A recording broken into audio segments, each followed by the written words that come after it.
Shalom, more praise to Yahweh Hashem Yashad, double honor to Apostle GMS. This is Amnava Allah coming next to the video.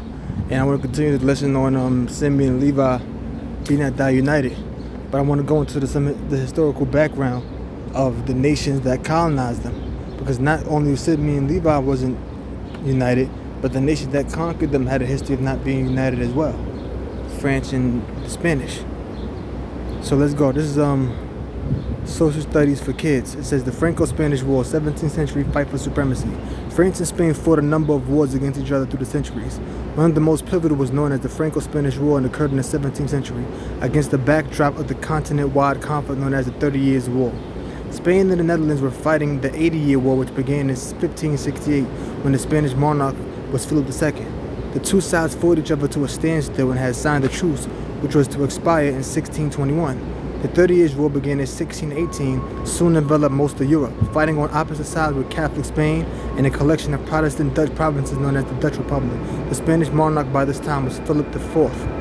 France, under the well-known King Louis XIII and his most trusted advisor, Cardinal Richelieu, had sent large amounts of money to aid the Protestant forces in the early years of the war. Now those Protestant forces was the side that was opposing against Spain, which you just read further up. But it said fighting on opposite sides were Catholic Spain and a collection of Protestant Dutch provinces known as the Dutch Republic. France, under the well-known King Louis XIII and his most trusted advisor, Cardinal Richelieu, had sent large amounts of money to aid the Protestant forces in the early years of the war. A resurgence of Huguenot discontent within French borders had forced French troops to focus on internal concerns. By 1630, however, loyal troops were again in control of the countryside. France signed treaties with both Bavaria to provide both money and troops, and Sweden to provide money. Each side scored a number of victories. Some truces, such as the 1635 Peace of Prague, hopefully I'm pronouncing that correctly, stopped the fighting for a time.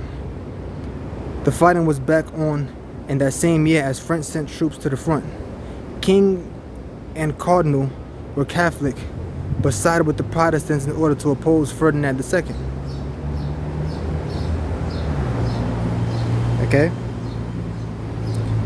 Now, if you want to see who Ferdinand II is, Ferdinand II, Holy Roman Emperor. Ferdinand II, July 9th, 1578 to February 15th, 1637, was a Holy Roman Emperor, King of Bohemia, Hungary, and Croatia from 1619 until his death in 1637. So this is the Ferdinand II that they're speaking about.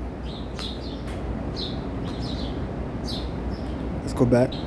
Matter of fact, you scroll down, it tells you right here the 30 Years' War began in 1618 as a result of inadequacies in his predecessors Rudolf II and Matthias. But Ferdinand's acts against Protestantism caused the war to engulf the whole empire. As a zealous Catholic, Ferdinand wanted to restore the Catholic Church as the only religion in the empire and to wipe out any form of religious dissent. The war left the Holy Roman Empire devastated and its population did not recover until 1710. So we know this is the Ferdinand II they're talking about. We know this.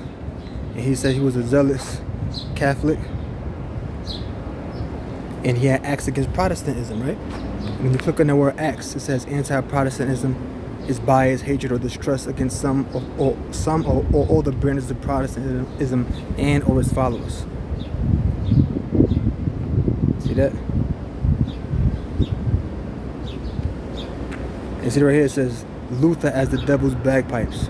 This from circa 1535. Luther is talking about Martin Luther, who was a German priest, theologian, author, hymn writer, professor, and Augustinian friar. He was a seminal figure of Protestant Reformation, and his theological beliefs formed the basis of Lutheranism. Let's go back. Okay, so where were we? Okay, back in this paragraph right at the top of the screen. Each side scored a number of victories. Some truces, such as the 1635 Peace of Prague, stopped the fighting for a time. The fighting was back on in that same year as French sent troops to the front. Talking about King Louis XIII and Cardinal were Catholic,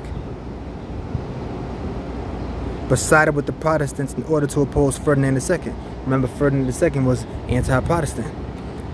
Richelieu feared that a Holy Roman Empire victory would leave France encircled by forces loyal to Spain.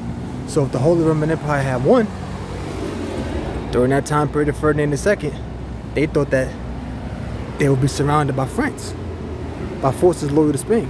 They thought that they would be surrounded by forces loyal to Spain. Thus, the war between France and Spain began as part of a wider conflict. In the waning days of the wider conflict, a large French force had moved into the Spanish Netherlands, and after defeating a Spanish defense contingent, joined up with the Dutch force. Spain turned the tables on this advance, marching into northern France before retreating over the border again.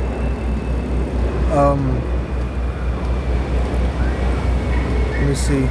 I could read some more, but I kind of think that's all I want to read. I'll read a little more. On the war went. In 1648, a French force under Louis II de Bourbon, Prince de Condé, defeated the Spanish at the Battle of Lens. Elsewhere, a Swedish force. That's good. So we got an idea of how, we got a backdrop of the difference between Spain and France. There's still some more. I'll get into it later on in the lesson, just to touch into it. But let's go back to the original page we was going to on the last show. Okay. So it's from the conflict between Haiti and Dominican Republic. Let's go right down to about right here, top of your page. Then the first French settlers. This is continuing over from where we were last time. Then the French settlers came to Hispaniola and established themselves on the island of Tortuga, Ile de la Tortue, on the northwest coast of present-day Haiti. These French settlers, known as buccaneers, entered into the trade with the Spaniards on the mainland. Then, in what Miguel Aquino has called a tactical error of unimaginable proportions, the Spanish governor of Hispaniola in 1605 encouraged the Spanish inhabitants of the western part of the island to move to the eastern portion in order to end trade with the French. Contrary to what the Spanish governor expected, over the next 50 years, the French pirates settled in western Hispaniola, establishing the impromptu French colony of Saint Domingue, a translation of Santo Domingo. So they're where? West, they're in Haiti. These French settlers entered into a bitter struggle with the Spaniards for more land. So we already saw them, the French in Spain, having issues with each other in 1618 with the 30-Year War. And guess what is still going on in the New World in 1664, in the 1600s. Now this right here says 1605, but I'm saying, I mentioned 1664 because I'm reading the next line. By 1664, France created the French West Indian Company to signal their intention of permanently colonizing Saint Domingue. During that time, now it said the French West Indian Company, right? The French West Indian Company. So let's get an idea. What does it mean, West Indian Company? Now what I'm going to do is, now this is company rule under the time period of when the British conquered India. But I want to read about this to give you an idea of what it means, why I'm saying West Indian Company. Company rule in India. Company rule in India, sometimes Company Raj, was the rule of the British East India Company on the Indian subcontinent. In other words, it's just the rulership of the British in India. So the British West Indian Company will be the rulership, so the French West Indian Company will be the rulership of the French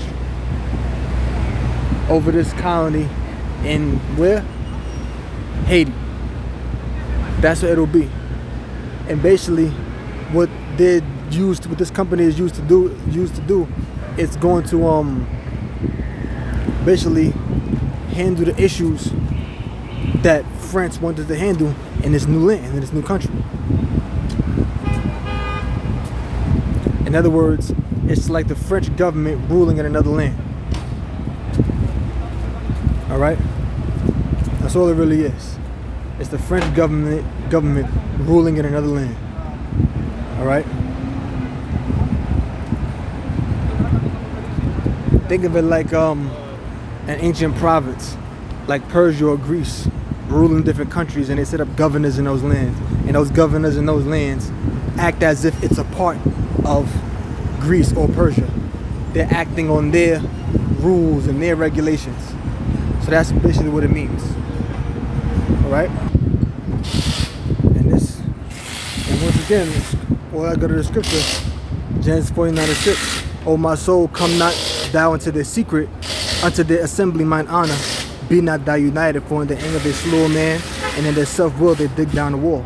So we're just looking at more aspects of how they aren't united, just going into the historical background to get an idea how the nation that colonized them already had issues between each other. So with that, I'm going to close and say, oh praise Yahweh, Bashim Yashah, double honor to the Apostle GMS. I hope you brother learned something. Shalom.